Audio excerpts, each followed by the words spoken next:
حادثه ای رخ داد و من مسافر جهان شدم، ناخواسته در یک سفر همراه دیگران شدم. رفتم کلید خونه رو من پشت در گذاشتم، عمری که پیش روی توست من پشت سر گذاشتم. غمگین ترین شعر جهان درد پدر نمیشه، هیچ رفیقی واسه من مثل پسر نمیشه. غمگین ترین شعر جهان درد پدر نمیشه، هیچ رفیقی واسه من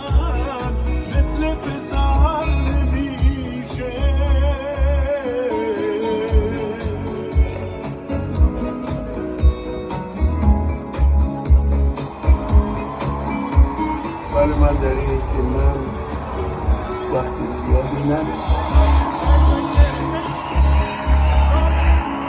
جامده قوم و خویش من تو سرزمین مادری، خودم یه خونه ساختم روی زمین دیگری.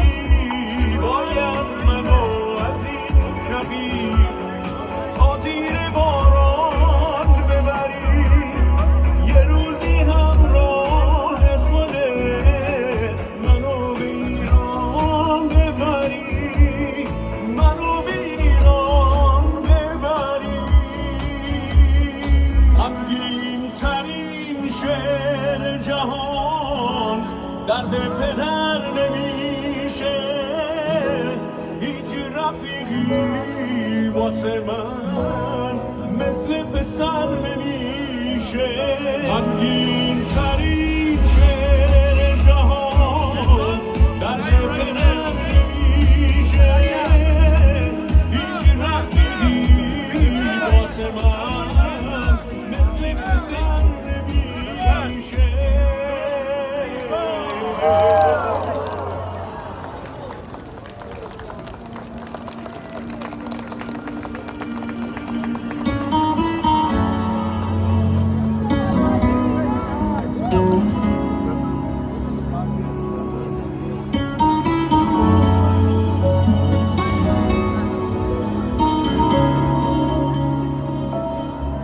حادثه ای رخ داد و من مسافر جهان شدم،